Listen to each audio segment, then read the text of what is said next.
Class 12th का NCERT solution, जिसमें NCERT की सॉल्यूशंस का एग्जांपल नंबर 9th जो है वो हम लोग टेकअप करने वाले हैं। अब 9th एग्जांपल के अंदर इथाइलिन ग्लाइकोल को जो है वो वाटर के साथ मिक्स किया गया।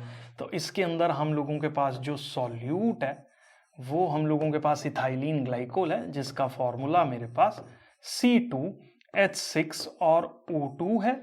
और साथ ही इसके अंदर जो सॉल्वेंट हम लोग यहाँ पे इस्तेमाल कर रहे हैं दैट इज वाटर।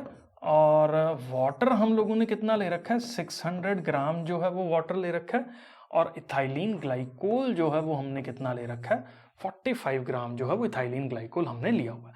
आपको depression in the freezing point जो है वो निकालना है, और हम लोगों के पास जो है वो फ्रीजिंग पॉइंट निकालना है सॉल्यूशन का। अब इसका भी सेम फॉर्मूला है, वो क्या, depression in the freezing point is KF times यहाँ पे जो है वो मोलैलिटी। सबसे पहले इसकी मोलैलिटी आपको फाइंड आउट करनी पड़ेगी। मोलैलिटी निकालने के लिए आपको जो है वो मोलर मासेस पता होने चाहिए इन दोनों सॉल्यूशंस के।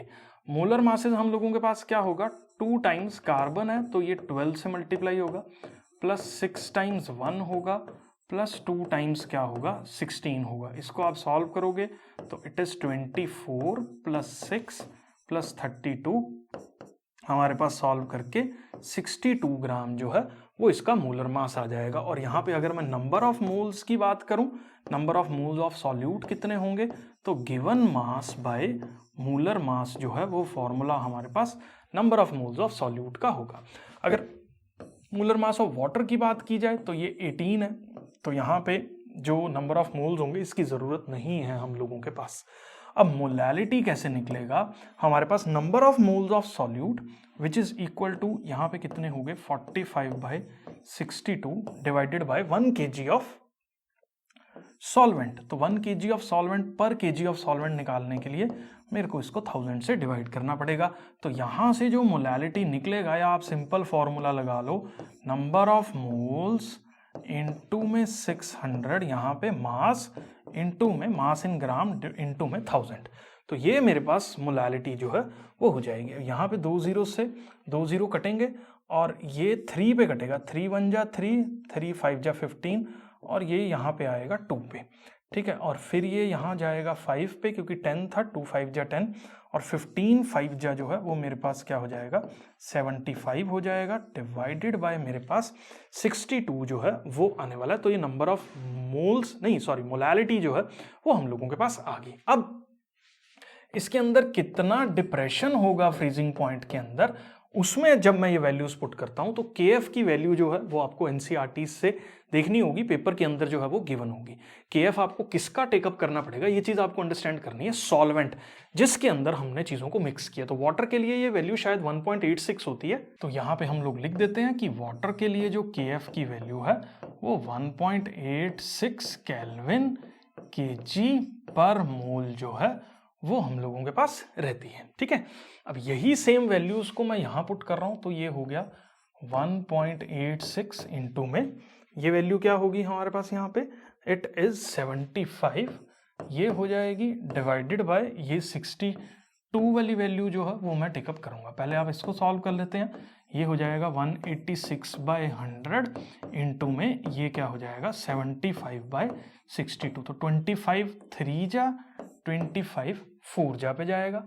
अब ये 4 जा 16 पे जाएगा, और 2 बचा, 4 6 जा 24.5 जो है ये हम लोगों के पास हो जाएगा, ठीक है। अब अपने को जो है वो इसको 3 से मल्टीप्लाई करना है। 3 से कैसे मल्टीप्लाई करेंगे, 3 5 जा 15, कैरी आया 1, 3 6 जा 18, ये आ गया 19, फिर कैरी आया 1, 3 4 जा 12, और ये 13 हो गया, डिवाइडेड बाय 62।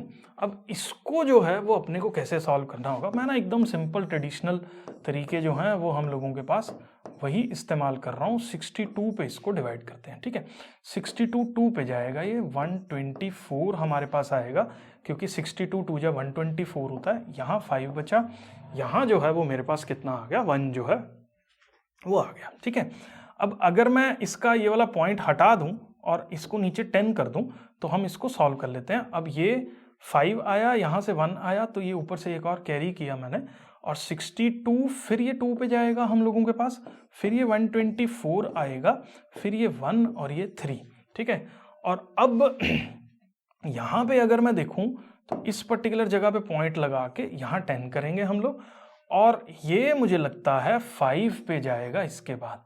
ठीक है, तो जब ये 5 पे जाएगा तो ये वैल्यू हो जाएगी यहाँ पे 310 और ये कट हो जाएगा। तो इसको आप जब सॉल्व करोगे तो 10 और इधर आ जाएगा, तो दैट इज 2.25 केल्विन जो है वो मेरे पास डेल्टा टी एफ का वैल्यू हमारे पास आ जाएगा। इसके बाद अपने को जो है वो क्या निकालना है कि कितना, ये हमारे पास डिप्रेशन इन फ्रीजिंग पॉइंट जो है वो आ गया, तो this is our a part. और हम लोगों को इसके बाद क्या सॉल्व करना है, बी पार्ट सॉल्व करना है। तो फ्रीजिंग पॉइंट कैसे निकलेगा, तो आप इसको क्या करेंगे, 273.15 का जो डिफरेंस है इसके साथ, जिसको x ले लिया, वो मेरे पास कितना आ रहा है, 2.25 केल्विन आ रहा है। तो यहां से 273.15 के अंदर से 2.25 माइनस करेंगे तो ये क्या आएगा, 0, यहाँ से कैरी किया, यहाँ आएगा 9, और ये 0, और ये हम लोगों के पास हो जाएगा 270.90 केल्विन, जो कि इसका नया फ्रीजिंग पॉइंट जो है वो आ जाएगा। मैं एज्यूम कर रहा हूँ क्वेश्चन कैसे करना है, सारी कैलकुलेशंस कैसे होंगी, आपको क्लियर है।